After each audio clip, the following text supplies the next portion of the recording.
ഇപ്പോൾ സമയം 12 മണി കേട്ടോ. അപ്പോൾ ഒരു മഴയൊക്കെ പെയ്ത് തോർന്ന് നിൽക്കുകയാണ്. അപ്പോൾ ഉച്ചക്കത്തേക്ക് ചോറിൻ്റെ കൂടെ കഴിക്കാനായിട്ട് കറി എന്തെങ്കിലും വേണ്ടതെന്ന് വെച്ചപ്പോൾ കാക്ക മാർക്കറ്റിൽ പോയിട്ട് ഇപ്പോൾ വന്നിട്ടേ ഉള്ളൂ കേട്ടോ. അപ്പോൾ നല്ലൊരു അടിപൊളി സൂതമീൻ കൊണ്ടുവന്നിട്ടുണ്ട്. അപ്പോൾ ഇതാ അത്യാവശ്യം വലിപ്പമുള്ള സൂതമീനാണ് കേട്ടോ. അപ്പോൾ ഇതൊരു അടിപൊളി കറി ഉണ്ടാക്കിയാലോ. അപ്പോൾ ഞാനിതൊന്ന് ആദ്യമായിട്ട് കട്ട് ചെയ്ത് വരട്ടെ, കൈകി ക്ലീൻ ചെയ്ത് കട്ട് ചെയ്ത് വരട്ടോ. അപ്പോൾ പാത്രം നന്നായി ചൂടായിട്ടുണ്ട്. ഇനി ഇതിലേക്ക് ഓയിൽ ഒഴിച്ചു കൊടുക്കാം കേട്ടോ. അപ്പോൾ ഇത്രയും ഓയിൽ ഒഴിച്ചു കൊടുത്തിട്ടുണ്ട്. അപ്പോൾ ചെറിയ 2 സവാള ചെറുതാക്കി കട്ട് ചെയ്ത് വെച്ചിട്ടുണ്ട്. 2 പച്ചമുളകും അതുപോലെ കട്ട് ചെയ്ത് വെച്ചിട്ടുണ്ട്. ഇനി ഇതിലോട്ട് ഇതൊന്ന് ചേർത്ത് കൊടുക്കാം.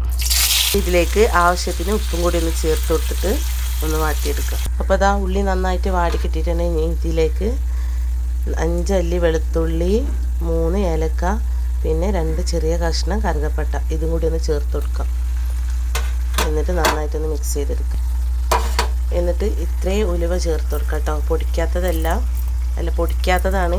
പൊടിച്ചതല്ല കേട്ടോ.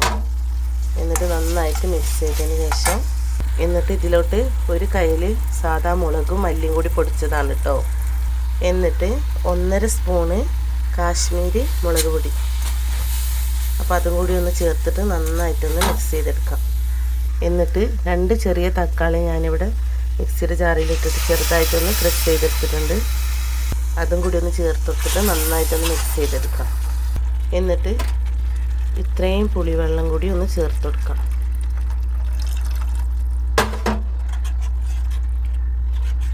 എന്നിട്ട് ചെറുതായിട്ടൊന്ന് മിക്സ് ചെയ്തെടുക്കാം. നന്നായിട്ടൊന്ന് കറി ഒന്ന് തിളപ്പിച്ച് കുറുക്കിയെടുക്കാം കേട്ടോ. അപ്പോൾ കറി നന്നായിട്ട് കുറുക്കി കിട്ടിയിട്ടുണ്ടെങ്കിൽ ഇനിയിപ്പോൾ ഇതിലേക്ക് മീൻ ചേർത്ത് കൊടുക്കട്ടോ. അപ്പോൾ ഞാനിതാ ഒരു 8 കഷ്ണം മീനും കൂടി ഉണ്ട്. ബാക്കിയുള്ളത് ഞാനിവിടെ പൊരിക്കാൻ വേണ്ടിയിട്ട് വെച്ചിട്ടുണ്ട് കേട്ടോ, മുളകൊക്കെ തേച്ച്. അപ്പോൾ മീനൊന്ന് ചേർത്ത് കൊടുക്കാം. അപ്പോൾ 2 തല ഉണ്ട്. അപ്പോൾ അതൊന്ന് ചേർത്ത് കൊടുക്കാം. അപ്പോൾ കറി ചെറുതായിട്ടൊന്ന് മിക്സ് ചെയ്ത് കൊടുക്കാം.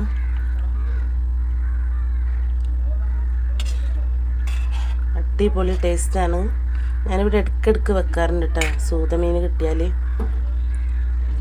പിന്നെ ഒന്ന് അടിച്ച് വെച്ചിട്ടൊന്ന് ഒരു 15 മിനിറ്റ് ഇളക്കാതെ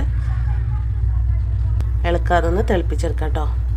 അപ്പോൾ നമ്മുടെ സൂതമീൻ്റെ കറി ഇവിടെ റെഡി ആയിട്ടുണ്ട്. അപ്പോൾ ഇനി ഇതിൻ്റെ മേലൊന്ന് ഒരു 4 അല്ലി കറിവേപ്പിലയും കൂടി ഒന്ന് ചേർത്ത് കൊടുക്കാം.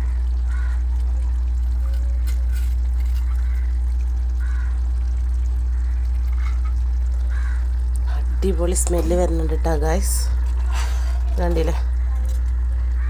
അപ്പോൾ ചോറിൻ്റെ കൂടെ കഴിക്കാനായിട്ടും അപ്പത്തിൻ്റെ കൂടെ കഴിക്കാനായിട്ടും അടിപൊളി ടേസ്റ്റാണ് കറി.